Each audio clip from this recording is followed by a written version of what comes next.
नमस्कार, स्वागत है आपका ट्यून बीसी चैनल पर। पिछले 2 दिन से क्लासेस नहीं हो पा रही थी। रीजन विद्युत विभाग के कर्मचारी पिछले 2 दिनों से हड़ताल पे थे और लाइट नहीं आ रही थी। ठीक, कल शाम को लाइट आई है, इसलिए आज से क्लासेस कंटिन्यू करते हैं। ठीक, आज आपका 25वां सेट है ना। आज 25th सेट हम लोग करेंगे। चलिए देखते हैं आज का पहला क्वेश्चन। पहला क्वेश्चन है, मौर्य वंश का संस्थापक कौन था? तो मौर्य वंश का संस्थापक चंद्रगुप्त मौर्य था। ठीक, कौन था? चंद्रगुप्त मौर्य था। ओके, चंद्रगुप्त मौर्य का जन्म कब हुआ था? तो इसका जन्म 345 ईसा पूर्व में हुआ था। कब हुआ था? 345 ईसा पूर्व में। ओके, अर्थशास्त्र अर्थशास्त्र एक पुस्तक का नाम है ना। यह किसकी रचना है? तो अर्थशास्त्र चाणक्य की रचना है। ठीक है, चाणक्य की रचना है। चाणक्य का और भी नाम है। क्या नाम है चाणक्य? दूसरे नाम इनके विष्णुगुप्त। ठीक, एक नाम विष्णुगुप्त, चाणक्य तो है ही है, और एक क्या है इनका? कौटिल्य। ठीक, ये 3 नाम चाणक्य के हैं। चाणक्य बेसिकली इन्हीं 3 नामों से जाने जाते हैं। अब नेक्स्ट है, चंद्रगुप्त मगध की गद्दी पर कब बैठा?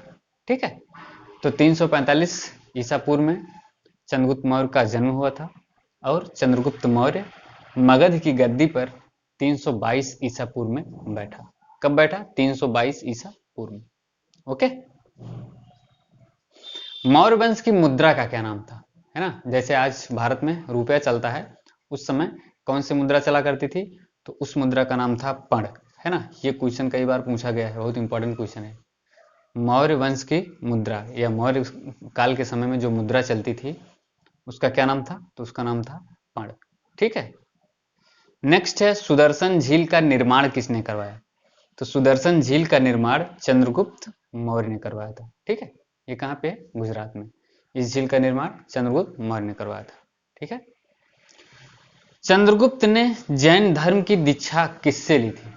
तो चंद्रगुप्त जैन धर्म की दीक्षा भद्र बाहु से ली थी। है ना, चंद्रगुप्त ने जैन धर्म की दीक्षा गुरु भद्र बाहु से ली थी। ओके, भारत का मैकियावेली है ना, भारत का मैकियावेली ये आपका भारत है। तो भारत का मैकियावेली आप लोगों को पता होगा चाणक्य को कहा जाता है। किसे? चाणक्य को, है ना। नेक्स्ट है, चंद्रगुप्त के दरबार में आने वाला प्रथम यूनानी कौन था? तो चंद्रगुप्त के दरबार में आने वाला प्रथम यूनानी मेगास्थनीज था। है ना, कौन था? मेगास्थनीज। और मेगास्थनीज कौन था? तो आप लोगों को पता होना चाहिए कि मेगास्थनीज सेल्यूकस निकेटर का राजदूत था। ठीक है, सेल्यूकस निकेटर का राजदूत मेगास्थनीज। नेक्स्ट है, चंद्रगुप्त ने सेल्यूकस निकेटर को कब हराया था? तो 305 ईसा पूर्व में एक युद्ध हुआ था जिसमें चंद्रगुप्त मौर्य ने सेल्यूकस निकेटर को हराया था।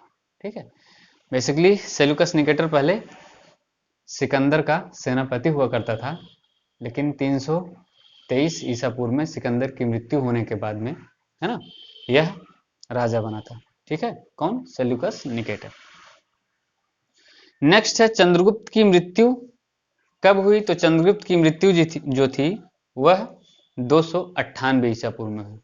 चंद्रगुप्त की मृत्यु 298 ईसा पूर्व में, है ना, कहाँ पे? श्रावण बेलगोला में हुई थी और उपवास के कारण हुई थी। है ना, ठीक, किस कारण से? उपवास के कारण से। कब? 298 ईसा पूर्व में। ओके, नेक्स्ट क्वेश्चन आपका, गोमतेश्वर की विशाल प्रतिमा को किसने बनवाया था? गोमतेश्वर यानी भगवान बाहुबली, है ना, तो बाहुबली की विशाल प्रतिमा को किसने बनवाया था? तो यह बनवाया था चामुंड राय ने। ठीक है, और चामुंड राय कौन था? तो चामुंड राय गंग वंश के राजा, ठीक है, राचमल, गंग वंश के राजा राचमल का प्रधान सेनापति था। ठीक, और महामंत्री भी था। तो इसने भगवान बाहुबली, जिन्हें गोमतेश्वर के नाम से भी जाना जाता है, कि विशाल प्रतिमा को बनवाया है ना। और ये कहाँ पे है? तो ये विशाल प्रतिमा कर्नाटक के मैसूर में स्थित है। ठीक, कर्नाटक के मैसूर में स्थित है। नेक्स्ट क्वेश्चन है, मुद्रा राक्षस के रचयिता कौन है? तो मुद्रा राक्षस के रचयिता विशाखदत्त है ना। ये क्वेश्चन कई बार एग्जाम में पूछा गया है। कौन है मुद्रा राक्षस के रचयिता? विशाखदत्त। नेक्स्ट है, ज्वार भाटा की प्रक्रिया का कारण क्या है ना। ज्वार भाटा की प्रक्रिया का कारण क्या है? तो जो समुद्र में ज्वार और भाटा आते हैं, है ना, इसका जो कारण है वह सूर्य एवं चंद्रमा का गुरुत्वाकर्षण है।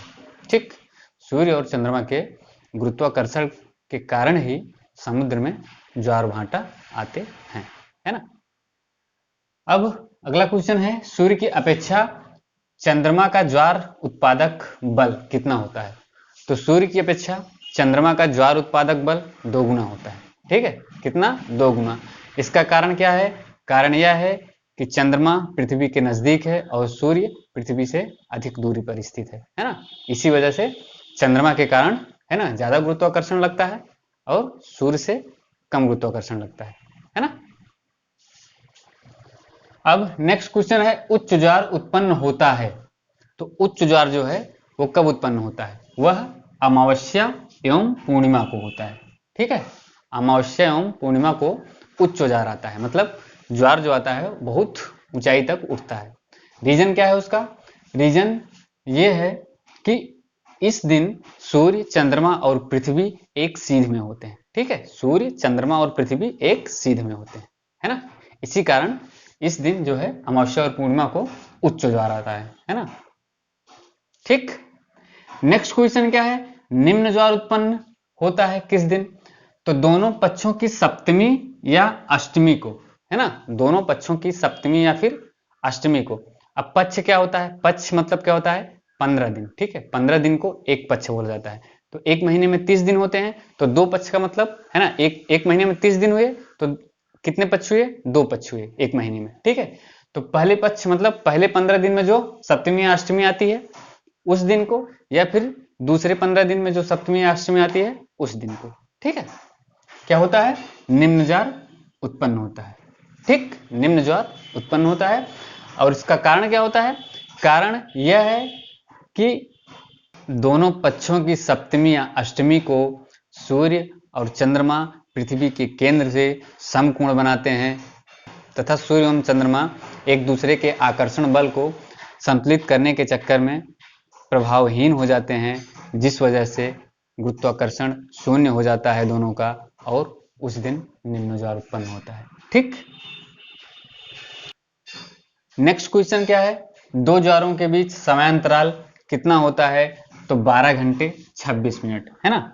12 घंटे 26 मिनट जो है वो दो ज्वारों के बीच का समयांतराल होता है। नेक्स्ट, ज्वार एवं भाटे के बीच समयांतराल, है ना। तो ज्वार और भाटे के बीच जो समयांतराल है वह 6 घंटे 13 मिनट, इसका आधा, है ना, 6 घंटे 13 मिनट होता है। ठीक, ज्वार भाटा का मतलब क्या हुआ? ज्वार का मतलब जब समुद्र की लहरें ऊपर उठती हैं तो उसे ज्वार कहते हैं, और जब वही लहरें नीचे आती हैं तो वह भाटा कहलाता है। ठीक, ज्वार प्रतिदिन आते हैं। तो ज्वार प्रतिदिन 2 बार आते हैं। कितनी बार? 2 बार, है ना। ज्वार प्रतिदिन 2 बार आते हैं। एक रीजन होता है चंद्रमा के गुरुत्वाकर्षण के कारण, तथा दूसरा रीजन होता है पृथ्वी के अपकेंद्रीय बल के कारण। ठीक, ये 2 रीजन होते हैं जिसकी वजह से प्रतिदिन 2 बार ज्वार आते हैं। ओके, अब नेक्स्ट क्वेश्चन है, सबसे ऊंचा ज्वार आता है। तो सबसे ऊंचा ज्वार जो होता है वह फंडी की खाड़ी में आता है ना। कहां पे? फंडी की खाड़ी में। और यह खाड़ी कहां पे स्थित है? तो यह खाड़ी कनाडा में स्थित है। ओके, नेक्स्ट, राज्य पुनर्गठन आयोग की स्थापना कब हुई? तो 1953 में राज्य पुनर्गठन आयोग की स्थापना हुई। ठीक है, कब? 1953 में राज्य पुनर्गठन आयोग की स्थापना हुई। अगला है, राज्य पुनर्गठन आयोग के अध्यक्ष कौन थे? तो राज्य पुनर्गठन आयोग के अध्यक्ष फजल अली थे, है ना। कौन थे? फजल अली, है ना। और इसी राज्य पुनर्गठन आयोग की ठीक है, संस्तुति पर पहला भाषाई आधार पर राज्य बना आंध्र प्रदेश, कब? 1956 में। ठीक, नेक्स्ट है वंशानुगत होने वाले रोग कौन कौन से हैं? तो वंशानुगत होने वाले रोग दो हैं, एक हीमोफीलिया है ना, और दूसरा वर्णांधता है। ओके, हीमोफीलिया एक ऐसा रोग है जिसमें ब्लड क्लॉटिंग नहीं होती, यानी रक्त का थक्का नहीं जमता। यदि रक्त का थक्का नहीं जमेगा और आपको चोट लग जाती है तो आपका ब्लड बहना बंद नहीं होगा और वह धीरे धीरे करके बॉडी से ब्लड निकलता रहेगा, जिसकी वजह से आपकी मृत्यु भी हो सकती है। नेक्स्ट दूसरा वाला है वर्णांधता। वर्णांधता क्या होता है? वर्णांधता को इंग्लिश में कलर ब्लाइंडनेस के नाम से जाना जाता है ना, जिसमें लाल और हरे रंग को पहचानने में दिक्कत होती है। ठीक है, क्या? Colour blindness. ठीक, इसी पे नेक्स्ट क्वेश्चन है वर्णांध व्यक्ति में पहचानने की क्षमता नहीं होती। तो वही जो मैंने बताया कि लाल और हरे रंग को यह व्यक्ति पहचान नहीं पाता है, जिसको कलर ब्लाइंडनेस होता है, वर्णांधता होती है। ओके, आगे है सर्वप्रथम मनुष्यों में वर्णांधता का वर्णन।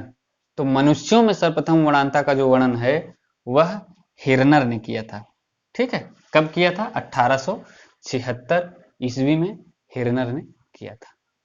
ओके, नेक्स्ट है लारेंज वक्र दर्शाता है। तो लारेंज वक्र जो है वह व्यक्तियों के आय वितरण को दर्शाता है। ठीक है, ये इकोनॉमिक्स का क्वेश्चन है। लारेंज वक्र जो है व्यक्तियों के आय वितरण को दर्शाता है। ये क्वेश्चन एग्जाम में पूछा गया है कई बार। ठीक, ये इंपॉर्टेंट है, कर लीजिएगा, है ना। ये आज आपका 25वां सेट था। ठीक, धीरे धीरे करते रहिए, कंटिन्यू रहिए, है ना। मिलते हैं नेक्स्ट वीडियो में, तब तक के लिए धन्यवाद।